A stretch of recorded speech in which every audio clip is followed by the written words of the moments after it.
Well, thanks, Chris, for joining us for the latest RBST podcast on Up Helly Aa and Shetland. And we just really want to start with knowing about you. I'm going to be quite nosy, so I really want to know your connections to Shetland. Were you brought up in Shetland? How long have you been in Shetland for? Where in Shetland are you? Well, so I'm in the island of Bressa, which is on the east side of Shetland. But as you can perhaps tell by my voice, by my accent, I'm not local. I'm not native to the islands. So I've been in Shetland 20 years now, and originally I came to the islands 20 years ago to work as an archaeologist. That's my professional background and training as a field archaeologist, as a military historian. And I took the role of the Deputy Regional Archaeologist of Shetland 20 years ago. That's through the Shetland Museum. And I worked for that museum for 17 years as an archaeologist, with a sort of a responsibility to curate and promote and interpret aspects of the human history, of the cultural heritage. And so yeah, and I worked for many years through the museum all over the island archipelago that constitutes Shetland. So Shetland's an archipelago of over 100 islands. 15 of them are inhabited, often connected either by bridges or perhaps slightly more commonly by ferries. So it is very much a sort of an island archipelago, and we'd take a ferry like you might take a train or a bus. Yeah. So I moved to the island of Bressa, which is just a 7-minute ferry journey away from Lerwick, the capital of the Shetland Islands. I moved there probably about 18 years or so ago, and I don't come from a farming background. I don't have one drop of agricultural blood in my body, zero, nothing. But what struck me within the Shetland Islands is that very few Whaka are defined by piece of paper, by job, by role. The multiplicity of roles that people tend to undertake within island communities is certainly nothing that's unique to Shetland per se, and it's very much something through Highlands and Islands and rural communities. But what struck me, I mean, I often say I moved for a job, but I stayed for a life, and that life was one that became aware, became appreciative of the fact that you could wear different interrelated hats. So my professional archaeology, which then kind of bled into an interest in agriculture, which is essentially what you're finding on many sort of open rural archaeological excavations. You know, how did the Vikings live? How did they live 2,500 years ago in the Iron Age, when they built brocks and carved Pictish stones and medieval castles? Yep. And so yeah, that sort of juxtaposition of professional and vocational, which very much defines a great proportion of the Shetland Islands. And had you always been interested in more of kind of the, I'm going to do air quotations for Viking, because obviously the term Viking is very different from what a lot of people think, isn't it? Because you went Viking, didn't you? I mean, I never did Scandinavian history or Viking history at university, but had you always been interested in that kind of Iron Age history, or was it just the appeal, or like you say, the military history you did a lot? So what was your kind of draw? Well, so I had worked prior to my move to Shetland. I studied archaeology in undergraduate and postgraduate qualifications, and then began, like so many archaeologists, to sort of cut your teeth on construction sites, because that's what you do. Yes, absolutely. When sort of at university and you have the opportunity to participate in sort of research excavations, but the reality is that there are two types of archaeology. There's research archaeology and there's commercial archaeology, and the vast majority of people in a non-academic sense are involved in commercial archaeology, which is largely a case of through the planning process in the United Kingdom. You know, somebody wants to build a house, somebody wants to build a block of flats, an industrial building, a lake, or goes through a planning process. Planning application is made, and if it's deemed to be in a historically sensitive area, then there tends to be archaeological mitigation, and that's where commercial archaeological fieldwork comes in. So I'd done that for a number of years in England. and I was very fortunate. It Mm. was sort of pre-financial crash. It was at a time when there Yeah. was a lot of investment, and as a result, a lot of kind of economic activity, a lot of building, a lot of construction work. My uh, well, I was at university in Hull on the east Yeah. coast of England, and that had a lot of sort of European investment in terms of Yeah. renovations of the historic old town parts of things of the city. But quite apart from which, for a number of years, you found yourself retrospectively being really quite aware that you'd got really lucky, because one week you'd be working on a Roman villa, the next week you'd be working on a Viking settlement, the next week you'd be Yeah. working on an Anglo-Saxon settlement. Yeah. And so when you're kind of in your early 20s, and if someone says to you, do you fancy going 200 miles that way and living out your car for a week, you're going to be working on a Roman villa, you jump at it, really. So Yeah. Yeah. I had lots of different, I suppose, chronological eras of interest. I certainly wouldn't call it expertise at that stage. Hmm.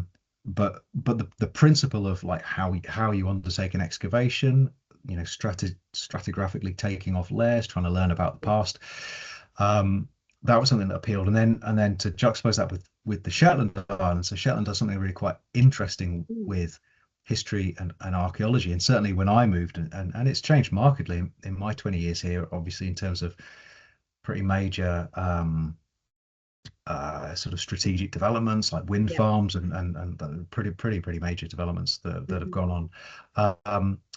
But the notion is that archaeology heritage is one of the principal catalysts that can draw inward investment into the islands in the form of visitors, in the form of Hmm. some of your listeners, or either you've heard of Shetland because of the sort of murder mystery program, or you've heard of Shetland because of the puffins or because of the ponies. Yeah. And there's something very human about wanting to get as far north and as far south as you can Hmm. get, and Yeah. Shetland is as far north as you can go.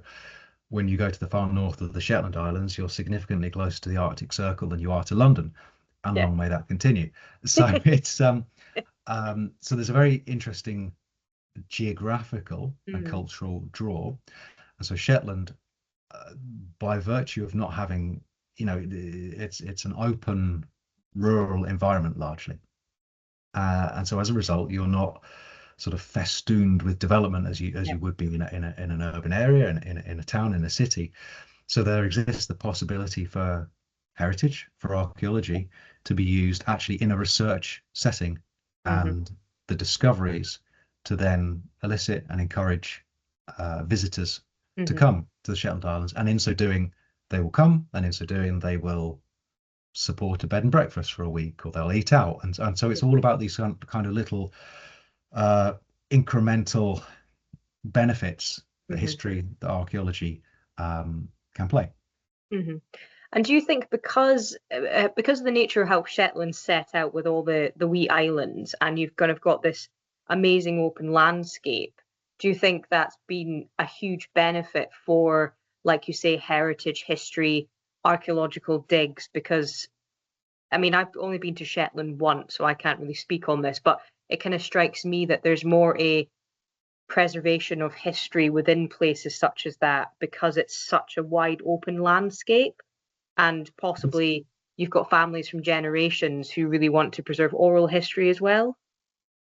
You've certainly got that, and I mean, one of the things I've always found, and anyone who has moved in, who's been an immigrant to a community, anyone who's moved into a community, you're very kind of self-aware as to Mm. what you do, and maybe how you're perceived, and you're probably sensitive to that, understandably so. It's probably a very human thing. And so I guess the thing that I always felt was that being involved in history, being involved in the history of the people who, and Mm.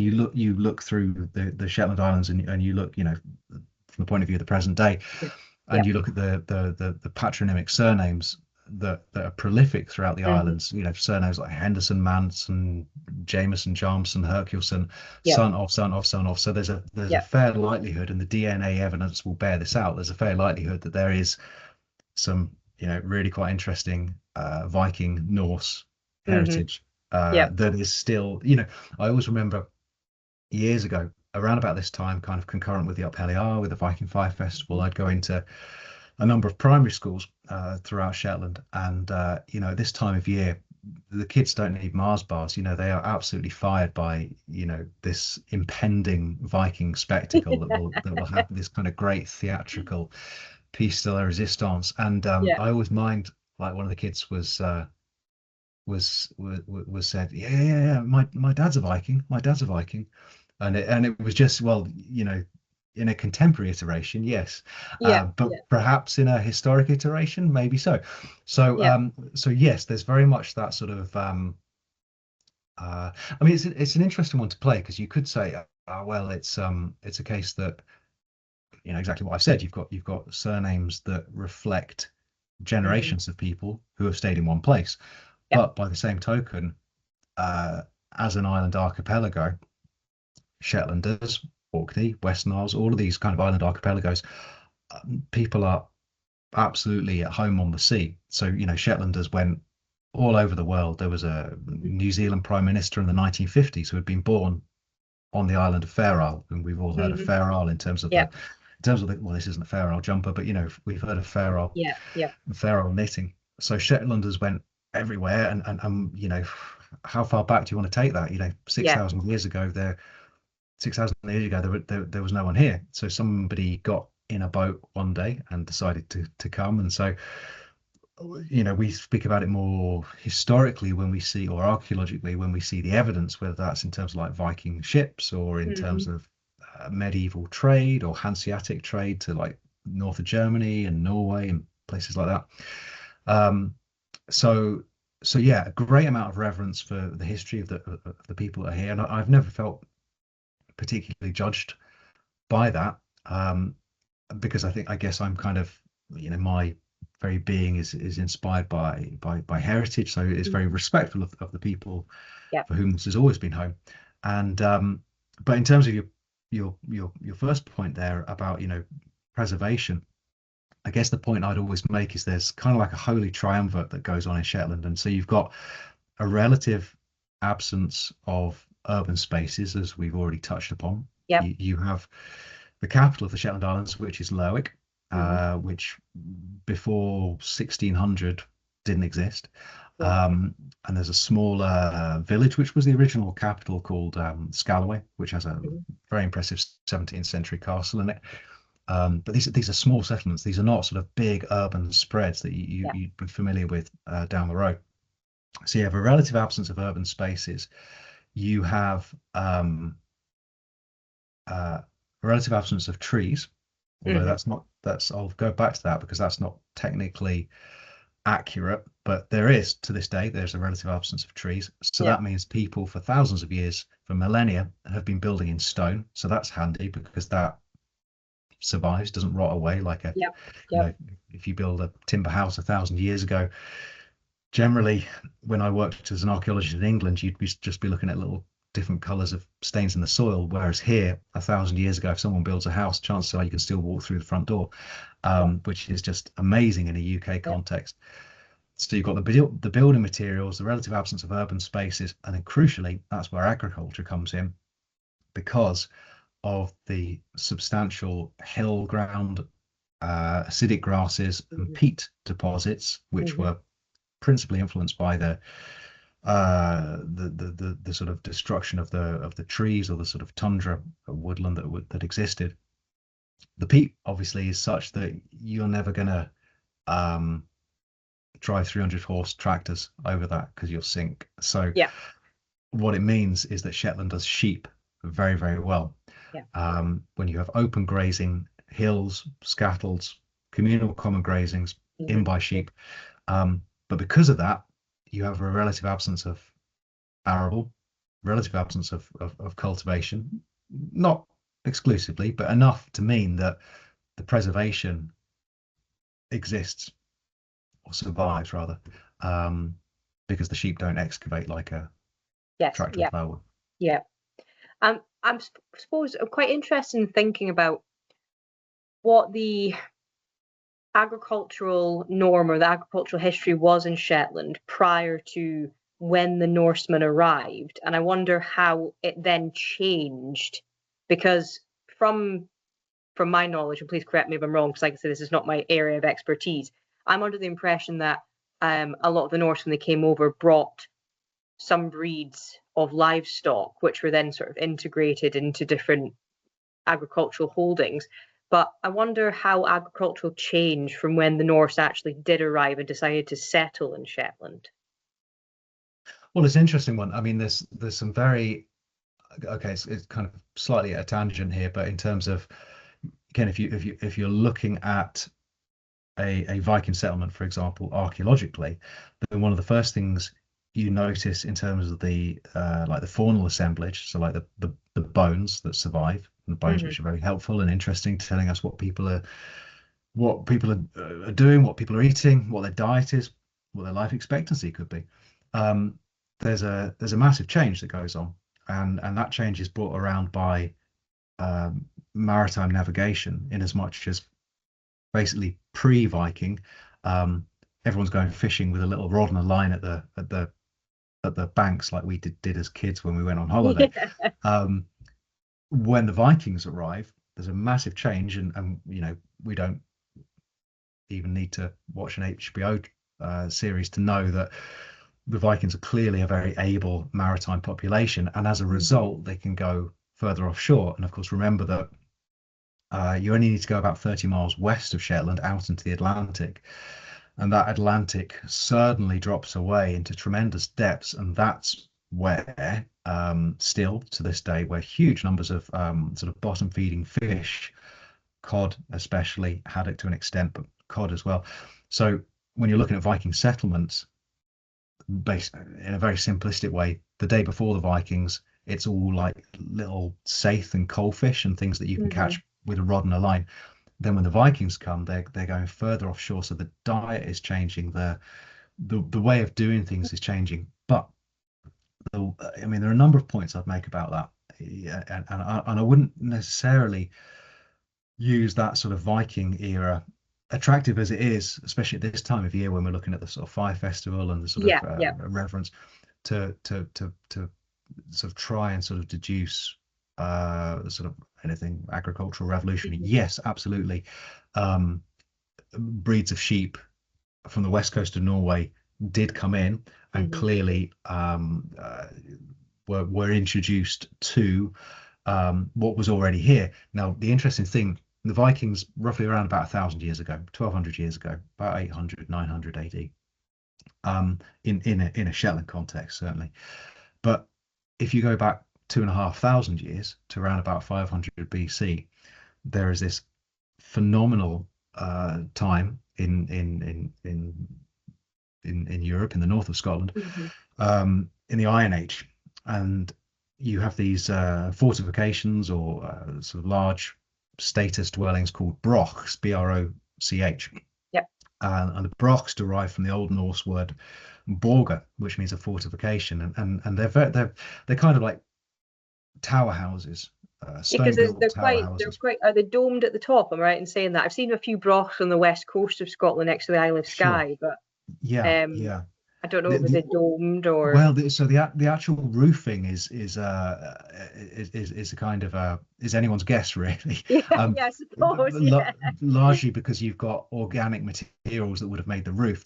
The walls are made of stone, but the roof probably would have been made out of timber, and we can analyze the timber probably in terms of driftwood, because there would have been a huge amount. Think of where Shetland is, the Atlantic is to the west, 2,000 miles to reach North America, Gulf Stream, so there's a lot of timber that's coming over. And you see, in terms of these Iron Age brochs, these circular tower houses, you have these pitty ledges, these little scarcement ledges, where clearly timber was laid as like upper floor levels. But of course that's organic, so you know the evidence is no longer there. But the point I was going to make about the brochs is that they're almost akin to the sort of medieval cathedrals of Europe. You know, someone has you know, ability, their understanding. I mean, these are structures that are still to this day, some of them are up to sort of 10-12 meters tall. Some of them are up to, you know, they've got walls up to 4 meters thick. These are and I say this as I'm coming back to, I'm sure, as a stonemason, these are not just things you throw up on a Sunday afternoon. These are things Yeah. that involve a massive community effort. Mm-hmm. And so you can start to look at that as on a number of different levels. Why do you go about building a house with walls that are 4 meters thick? Yeah. Well, chances are you think someone probably wants what you've got inside that house. So that's sort of starting to tell you maybe a bit about society. Are there threats? But then when you look at these structures archaeologically, um, it's an amazing time. I mean, there's trade from all over Europe. There's Roman glass, there's Baltic amber, there's Anglo-Saxon silver from England. So these they maybe start off, well, I mean, classic point of put two archaeologists in a room and you get three arguments, but you could argue that they start off with a concern about being attacked. What's going to come over the horizon, because of course in Shetland, if I look out of my window here now, you're always looking out to sea. So 2,000 years ago, 2,500 years ago, what's coming over that horizon? Yeah. But as time goes on, archaeologically, you don't find trappings of warfare. So you don't find swords and shields and skeletons. You find fish bones and animal bones and domestic pottery. And so really, when you look at it in terms of agriculture, that is one of the first big times of I would argue, of a golden age. You've got this array of over 100 of these brochs throughout Shetland alone, and they're often intervisible. So from one settlement, from one fortified settlement, you see another settlement. Yeah. And so that's kind of interesting because, okay, we don't know the dynamics between, are these like little villages? We don't know the dynamics, did village A get on with village B? But archaeologically, we find seed grains, barley and oats principally. This is too far north a latitude to work with wheat. Aberdeenshire is kind of like your cut-off line for wheat, and above that, we haven't got the temperature, and we haven't got the we haven't got the temperature, frankly, and we've got too much wind, too much salt. So you're finding these seed grains. You're finding huge amounts of cattle, of pig, of sheep. So this isn't something that just comes in with the Vikings. And frankly, it's one of the first things you find if you take an even like broader macro view, and you go back 6,000 years to the time when the first settlers arrived within the Shetland Islands, and that was at a time at the start of the Neolithic, so the New Stone Age, or kind of at the cusp between the Mesolithic, the Middle Stone Age, and the Neolithic, the New Stone Age. And that's the time when people kind of stopped hunting and gathering and running after stuff because it was tiring, and they stopped. We'll just grow it or raise it ourselves. Yeah, let's just. I'm done with this. Like, this is let's just. Yeah, we're done with this. Yeah. Let's just build houses, and so you start to see from going back 6,000 years into the Neolithic, and it's an amazing thing in the context of the United Kingdom. I could walk 5 minutes from the front door here and walk into a Neolithic house.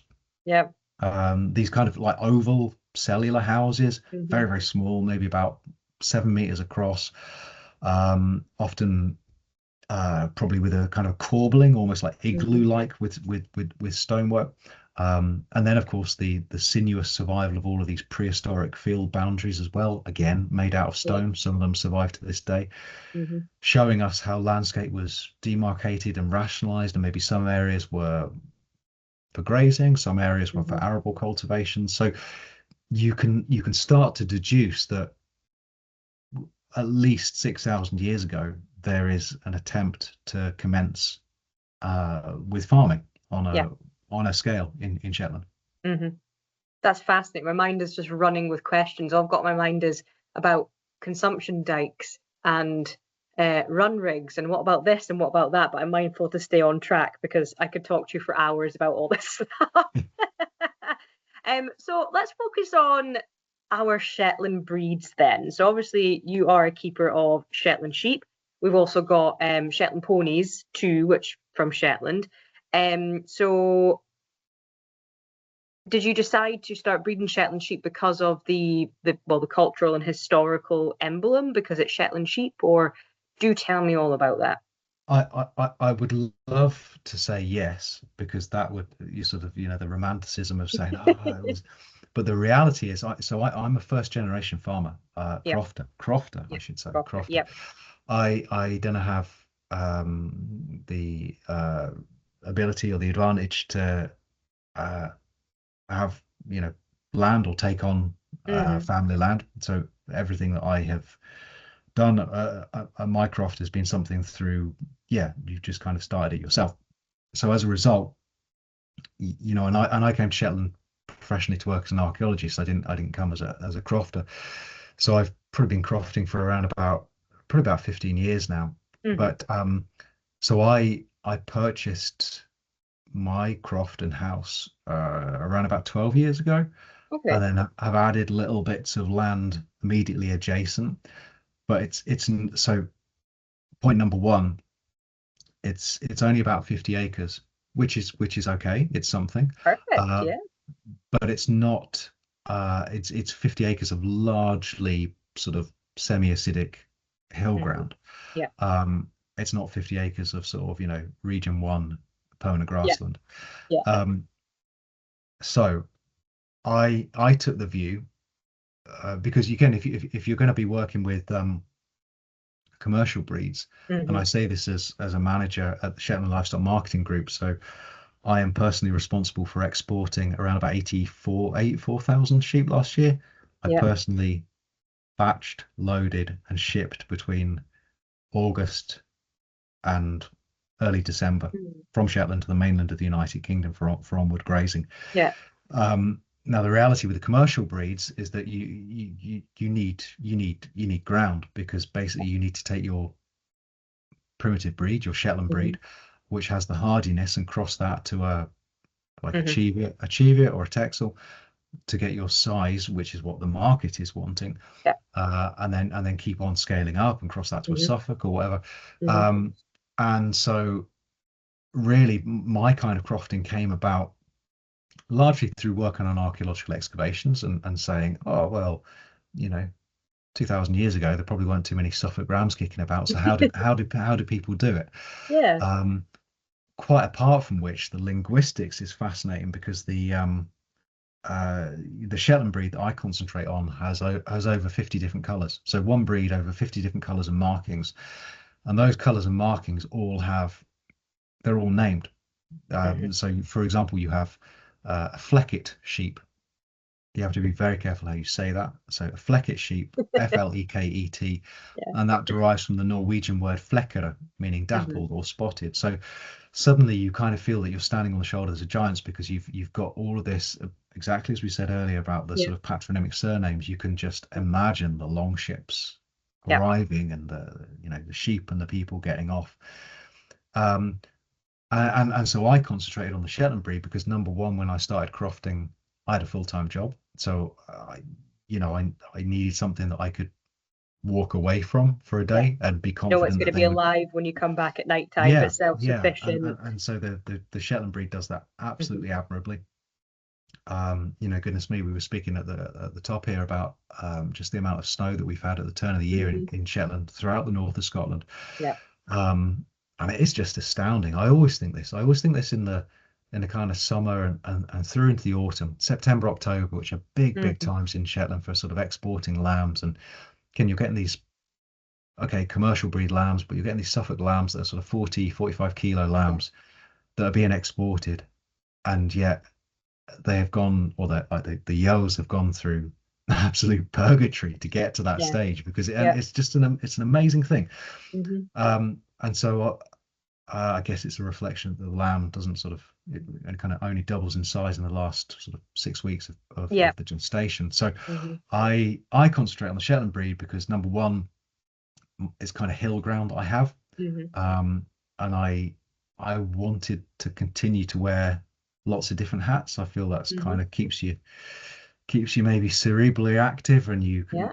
if you so I wanted to keep on working professionally in archaeology. I wanted to work in stonemasonry. I wanted to work at the livestock markets. I wanted to have my own croft, and I knew I wouldn't have the time, the resources, or the land Hmm. to be a kind of commercial farmer. And Yeah. yeah, it's maybe not the path I wanted to do anyway.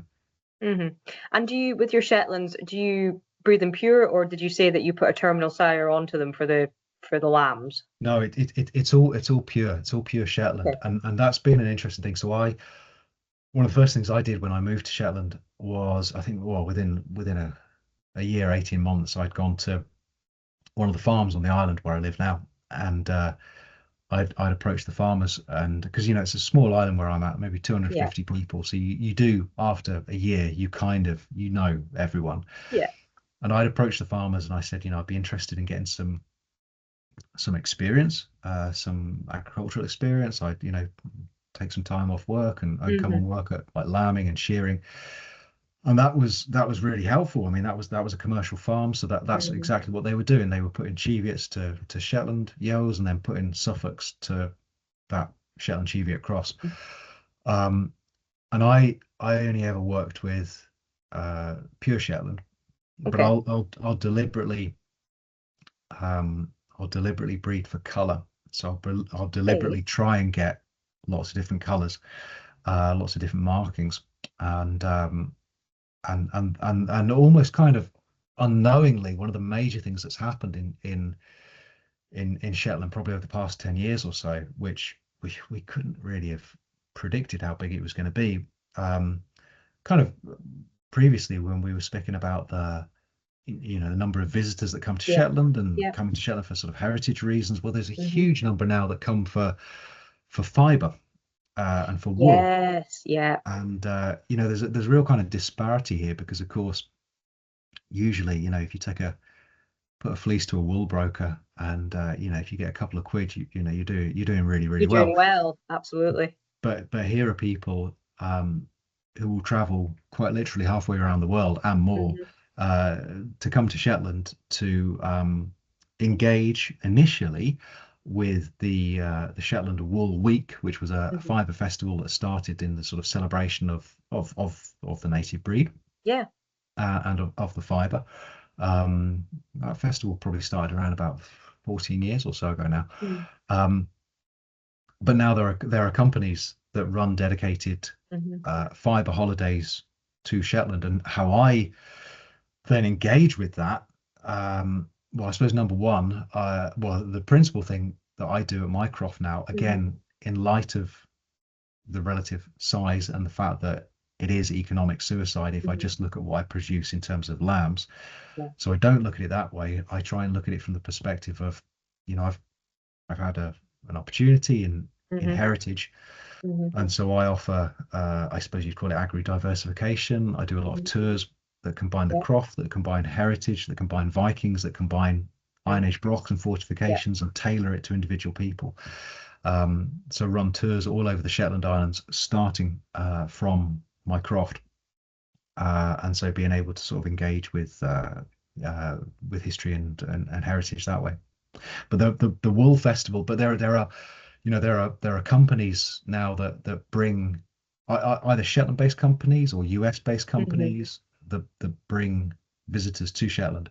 Um, so in addition to sort of running my own private tours, looking at the craft, looking at Hmm. heritage, and that's the other thing. So I've kind of taught myself to knit over the past 3 years, Amazing. but because I think it's one of these kind of classic things that a couple of years ago, because I don't get contractors. I shear my own sheep Hmm. myself, like so many. Um, and a few years ago, I would have said, oh, I can sell you a packet of sausages, or I can sell you some chops, or I can sell you a raw Hmm. fleece. But the added value, if you can actually, conscious that there are all these knitters that are coming to Shetland, Yeah. if you can speak the language and know the difference between a provisional cast on and you can. So yeah, so we've run some amazing tours for knitters, and it's helpful as well from a breed perspective because Yes. so the initial wool festival, the Wool Week in Shetland, takes place in Hmm. September, October.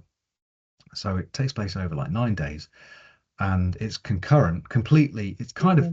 completely unrelated to the agricultural markets, but the agricultural markets are at their peak at that time of year as lambs Yeah. are exported to the Yeah. mainland of the UK. And I always, so I'm a manager at the livestock marketing group in Lerwick. So that's the body that coordinates the sales season in Shetland in collaboration with Aberdeen and Northern Marts, Yeah. and runs the sales and exports sheep and cattle principally. And so if I have visitors to my croft who have come because of fibre, it's an interesting thing. And so many people, I think, it's a bit like Shetland ponies. You think everyone in Shetland has a Shetland pony in the back Yeah. garden. You think all the sheep in Shetland are Shetland sheep, Yeah. which are very small and are very cute and that kind of thing. And so, and right enough, if people come to my croft, or if they see me online or on Instagram, Hmm. that's what you will see. You will see what Shetland agriculturally would have looked like Yeah. 1,000 years ago. Hmm. And I always remember a few years ago I ran a tour in say September, October for the Wool Week. And so we Yeah. get about 300 people through the week that come to the croft, which is great, and sort of you feel a real sort of responsibility to be an ambassador for the Shetland Hmm. Islands. And I always say to people, I say, well, if you're interested in sheep as well as fibre, like, come to the market. Like, you Yep.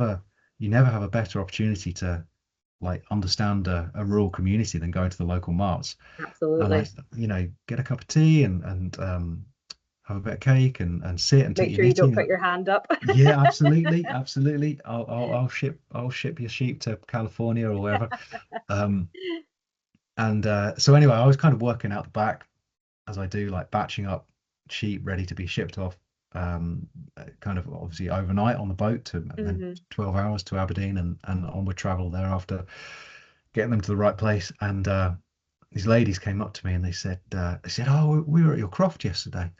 Yeah, it was great. Yeah, yeah, yeah, yeah. We were just wondering, there's 4,000 sheep here. Where are the pretty ones? Where are the pretty ones? Because of course, so many people, especially so many fibre people, uh, think Shetland is just full of Shetland sheep.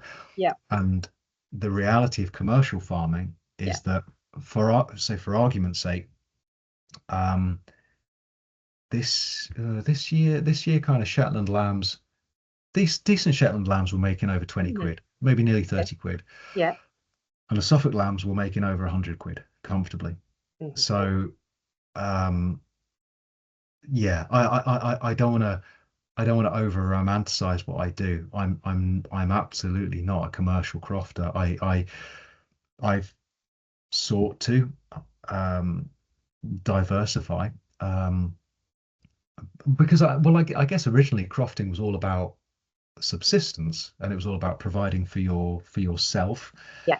and any profit was a bonus, and any profit Yeah. generally probably went into rent anyway. Yeah. And I probably take that I probably do take that view. So that probably is quite a romantic view, Hmm. that my partner and I, we're probably about, I don't know, 60-70% self-sufficient in Yeah. terms of fruit and vegetables. And so we have Yep. these polycrobs, which are kind of like solid greenhouses, because Hmm. we get wind of up to 100 miles an hour, so you need to have Can a imagine. solid Yeah. frame greenhouse. So we have pears and apples and cherries and plums and root vegetables, Hmm. and obviously lamb and pork. Uh, so I think there is a sort of historical point of origin there in what so much of crofting is, and so it's very helpful, I think, for me to then have that involvement with the I'll never change what I do in terms of Yeah. being an advocate, and sort of stoically passionate for the rare breeds, for the Shetland Hmm. breed, Yeah. but being open enough to know that if a Shetland hill lamb, like hill lambs especially this year, maybe Hmm. more like 20 quid, whereas your commercial crossbreeds are going for over 100 quid. Yeah. So the point I always make, especially to the fibre groups, is with the fibre groups coming to Shetland thinking that everything is all these kind of beautiful colours of Hmm. browns and greys and Hmm. fleckets and bezuggets and gullmuggets and all of these amazing language things. It is threatened, because I just say, 20 quid for a Shetland lamb, 100 quid for a Hmm. Suffolk lamb. What would 9 out of 10 people do? Yeah. And I'm the 1 out of 10 that is perfectly content to say, okay, agriculture Hmm. is a as a proportion of what I do, proportion of my income, but it doesn't Yeah. define the whole of me. So I will Yes. go off and undertake archaeological Yeah. work, stonemasonry work. Until recently, I was in the fire service, Hmm. Scottish Fire and Rescue Service, Hmm. um, and yeah, just all those different things. Hmm. And it's great though, I think, with the primitives, I think, like you've rightly pointed out, realistically, the primitives are never going to be able to compete against commercial breeds because of there's such a size and mass and growth rate difference. Native breeds are slowly maturing, commercial breeds are bred to gain your mass. But what is great, I think, is that if we continue to find not even niche markets, but just diversified markets for your primitive breeds and any other native breeds, like you say, with Shetlands, you've got the massive array of colours, natural dyed wool, and they've really got, its fibre is that's their golden ticket, isn't it? Because you've got so many people who want to buy their wool. Um, and I think they've also got such a story. I think that's really the key, isn't it? The Shetlands are synonymous with the Viking heritage, with the cultural heritage. The wool is really taking off. And effectively, what struck me is when you said, with the way that you croft, you are effectively doing the same as many other families and people had on Shetland, wherever island you're at, hundreds and hundreds of years ago. You're living history, aren't you? Which I No, just think is I, amazing. I think so, and I think it goes. You can kind of extrapolate that in any way you want, and Mm, I think one of the things that Shetland has taught me as well is just that yeah, those kind of practical skills, those pragmatism that crofters for centuries have mm, had to employ, because realistically, if the roof blew off your house 100 years ago, you had to fix it yourself. Now today, of course, we've got builders merchants and yeah. building contractors, but the reality is what you tend to find, and it's not a criticism, it's just a statement of fact. Everyone is busy. Well, everyone's busy, everyone's always busy in the world, but um for better or for worse. But Shetland for me has taught me like tremendously invaluable skills, because Mhm. um again, 15 years ago, I'd never wired a house, roofed a house, done joinery projects, built dry stone walls, planted woodlands. Yeah. So it's given me a bit of a canvas on which to experiment, um, in which to try and live a life. And so from Mhm. that perspective, absolutely, arrived um, young and for a job, and stayed very much for a life. And so today, absolute truth, out in, what are we now, middle of January, Mhm. dry stone walling, rain lashing, oilskins on. But even that is a technique that is synonymous with heritage and with heritage craft, Mhm. and is a technique which, as the people who walked by me on the road today said, there's not many people that do this today. Mhm. So yeah, there we go, living history, as you said. Yeah. That's amazing. Because I really hope that we could get a part two of this podcast up. Um, or maybe I'll just call you separately and talk about all the different historical things. But thank you so much for taking part. I appreciate there's a lot to condense in an hour, but it's truly been fascinating. I've learned so much. And yeah, really appreciate you taking your time for the podcast. So thank you very much. Thank you very much, Alice, and yeah, really, a pleasure to be involved.